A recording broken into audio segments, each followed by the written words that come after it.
साथियों सलाम, नमस्ते, सत श्री अकाल और जय भीम जोहार। साथियों फिर बात करेंगे हम तो मिर्ची लग जाएगी। जब बात की जाती है कि कुछ खटपट है तो बुरा लग जाता है कि नहीं भैया, धनाधन खटाखट सरकार चल रही है। जैसे राहुल गांधी कहा करते थे धनाधन पैसा आएगा, तो पैसा भी अकाउंट में जा रहा है धनाधन मैया समाज योजना का, और सरकार भी चल रही है। लेकिन बार बार क्यों ऐसी खबरें इसलिए आती हैं कि कहीं भाजपा के साथ गठबंधन तो हेमंत सोरेन नहीं कर लेंगे। क्यों क्यों ये प्रश्न क्यों उठता है? और इसके पीछे है उसकी बड़ी सहयोगी कांग्रेस। आजकल फिर कांग्रेस ही जो है ना,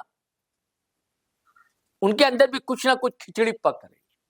कहीं बैठकें होती हैं, कई मामले सामने आए थे, आपने बीच में देखा था प्रदीप यादव कैसे नाराज हो गए थे, कैसे इरफान अंसारी के खिलाफ सदन में ही खड़े हो गए थे बोलने के लिए, कैसे जो कांग्रेस के प्रभारी है उन्होंने मीटिंग बैठक रखी थी, तब कैसे पैसे के लेन देन का ही मामला सामने आया था। ऐसी कई खबरें आती। तो बहुत कुछ ठीक तो नहीं चल रहा है कांग्रेस में, ये तो सच है। क्योंकि कहीं चिंगारी होती है तभी धुआं उठता है, अकारण कोई बात होती नहीं है। अफवाहों में भी कहीं ना कहीं दम होता है, 1% ही सही दम होता है। अब कुछ लोग, अलग बात है कि अफवाह को सच समझ लेते हैं, हम पूरी अफवाह को सच नहीं समझते हैं। फिल्टर करके आप भी बातों को समझिएगा दोस्तों, हालांकि हमारी भी कोशिश है कि फिल्टर करके हम बातों को बताएंगे। कांग्रेस ठीक है राष्ट्रीय दल है, लेकिन उस अहम से अब तक मुक्त नहीं हो सकी है कि हम बहुत बड़े दल हैं। क्योंकि पता है कि हर जगह जो है उसे बैसाखी की जरूरत पड़ती है। बैसाखी के रूप में सामने आता है कहीं का किसी भी स्टेट का क्षेत्रीय दल। जैसे राजद है बिहार में, तो यहाँ जेएमएम की वैसी स्थिति है, बड़े भाई की भूमिका में जेएमएम। ये हमेशा कांग्रेसियों को ध्यान में रखना चाहिए। दरअसल ये गलती कर जाते हैं, चूक कर जाते हैं इसी में। अब कुछ ना कुछ उनसे चूक ऐसी हो जाती है जिसका असर गठबंधन सरकार पर पड़ता है। इधर आपने चर्चा सुनी होगी हमारे चैनल पर भी कि कुर्मी समाज का मामला, एसटी का दर्जा और बड़ा सम्मेलन रैली, 5 लाख लोग जुटेंगे। तो खबर यह है कि जो कांग्रेस के अध्यक्ष हैं केशव महतो साहब, केशव कमलेश महतो, वो भी उसमें शरीक होंगे। और उन्होंने ऐसा कुछ बयान दिया है, उन्होंने कहा कि अब उनके भी संवैधानिक की मांग है।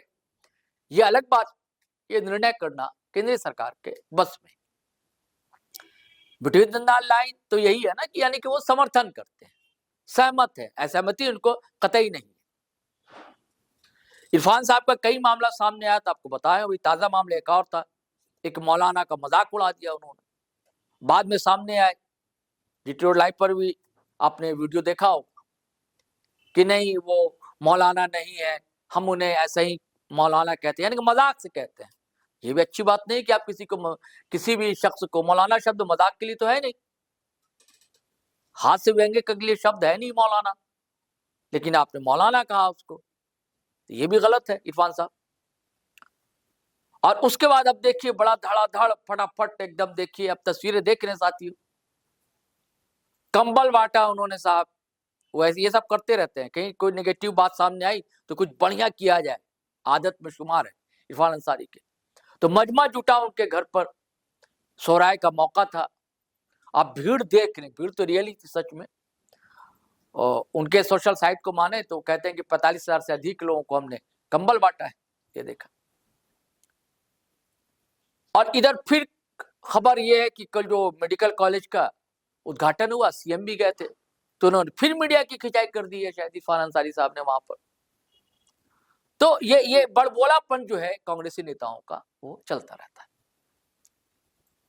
और अब है कि रामेश्वर उरांव बड़े दिग्गज लीडर हैं, आप जानते हो वही रामेश्वर उरांव, जिन्होंने समस्तीपुर में जब रथ यात्रा लेकर निकले थे, एल के आडवाणी कभी तूती बोला करती थी भाजपा में, एल के आडवाणी की आजकल तो मार्गदर्शक मंडल में है।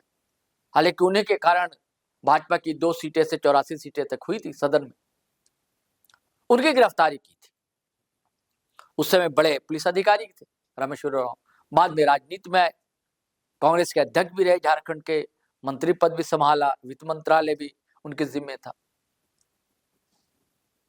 तो आजकल ना मंत्री है ना कोई पद है, लेकिन कांग्रेस की जो अनुशासन समिति है उसकी कमान उन्हीं के हाथ में, और वही व्यक्ति अनुशासन को तोड़ता है। पेशा को लेकर कांग्रेस पार्टी की लाइन सरकार के साथ है, हेमंत सोरेन सरकार के साथ।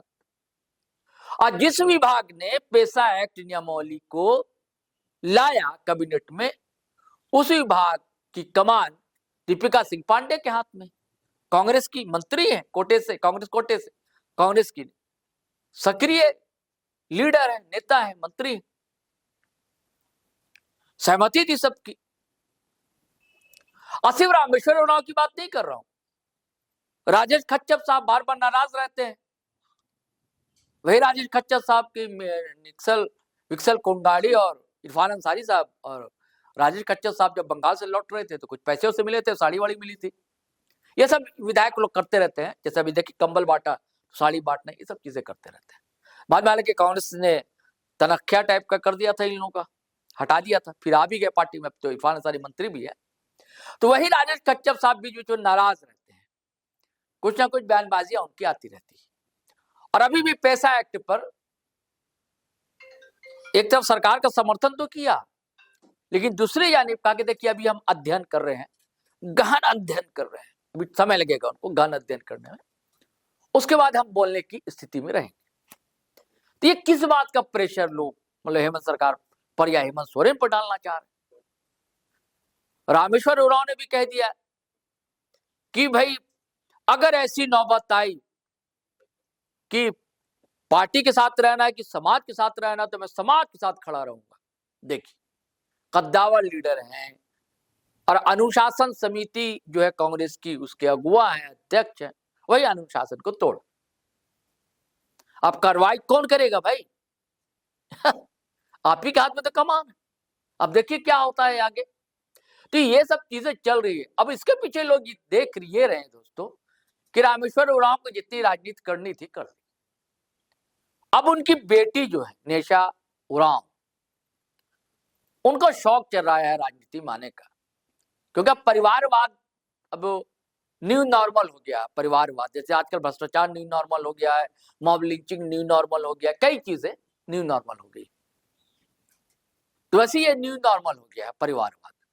हर नेता चाहता है कि उसका बाल बच्चा राजनीति में आए, कैरियर बनाए, थोड़ा परिवार आगे बढ़ता रहे, संपत्ति जायदाद इकट्ठा हो, क्योंकि ये भी न्यू नॉर्मल है, सब संपत्ति जायदाद इकट्ठा करते हैं। हालांकि वो निदेशक थी, उसी विभाग के एक निदेशालय में थी जहां ये सब नियमावली बन रही थी। और जब नियमावली पर मुहर लग गई है, उससे पहले तो जब नियमावली की घोषणा हुई थी कि नियमावली आने वाली है, बड़ा ढोर मजीरा घर पर मंगवाया और नाची गाई, गुलाल उड़ाया निशा उरांव ने। और उसके बाद जब नियमावली आ गई, मुहर लग गई, नोटिफिकेशन जारी हो गया, तो अब विरोध कर रही है कि रूढ़िवादी परंपरा का ध्यान नहीं रखा गया, ये वो। तो साथी या राजनीतिक पंडित कहते ही नहीं राजनीति में आना है, और आना भी चाहिए। मैंने कहा ना न्यू नॉर्मल है परिवारवाद। तो कहीं बेटी का प्यार जो लाड़ होता है, स्नेह होता है, उसके कारण तो रामेश्वर उरांव नहीं कह रहे। अगर आप एक परिवार की तरह सोचिए तो ठीक है भाई, या देश अगर या राज्य के हित में सोचिएगा तो फिर गलत, अपने भी समझ हो सकती है। तो कुछ बातें ऐसा ही है दोस्तों। लेकिन निशा उरांव क्या नई पार्टी में जाएंगी, किसी नई पार्टी ज्वाइन करेंगी, या अपनी पार्टी बनाएंगी, ये अब देखते जाइए। ये पेशा ने एक अवसर दिया है, अवसर में सब कुछ है, अवसर की तलाश में लोग रहते हैं दोस्तों। अवसर में तो रोजगार मिलता है ना, हमारे शिखर नेता ने कहा है। तो अब ये भी अवसर है, बहुत शानदार अवसर है पेशा। और आदिवासी तो जज्बाती होता है, आदिवासी नौजवान, आदिवासी लोग जज्बाती होते हैं, भावनाओं में बह जाते हैं। बीच बीच आप देख रहे हैं ना एसटी वाला मामलों को लेकर कैसे भावनाओं में बह रहे हैं, जगह जगह बाइक रैली हुई और प्रदर्शन और रैली और महारैली। सीरम टोरी वाला मामला आपने देखा, सोमा मुंडा का मामला गर्म है ही, वहां भी पहुंच गई थी। हाँ, सोमा मुंडा के मामले भी गई निशा उरांव, मतलब पूरी तरह जो है राजनीति करने लगी, आरास आने लगी है, अच्छा लगने लगा। तो रामेश्वर उरांव मुझे लगता है ये कारण है कि ये सब कुछ कर रहे हैं कि अपना पारी जितनी खेलनी थी खेल ली, अब बेटी खेले तो अच्छा है, तो उसे टिप्स टिप्स दे रहे होंगे। तो बिटिया ने कहा कि पापा आप भी कुछ मदद कर दीजिए, तो मोरल सपोर्ट के लिए ये सब बयानबाजियां कर रहे होंगे। मुझे ऐसा लगता है बंदर की बात क्या है, धीरे धीरे चीजें पकती हैं और सामने आएगी दोस्तों तो हम आपसे शेयर करेंगे। चलिए अब चलते हैं, आज्ञा दीजिए, लेकिन आपसे गुजारिश है अगर आपने हमारा चैनल सब्सक्राइब नहीं किया तो कर लीजिए। अब वीडियो हमेशा की तरह धड़ाधड़ फटाफट खटाखट शेयर कीजिए, लाइक कीजिए, कमेंट कीजिए। आज्ञा दीजिए, इजाजत दीजिए। जय हिंद, जय भारत।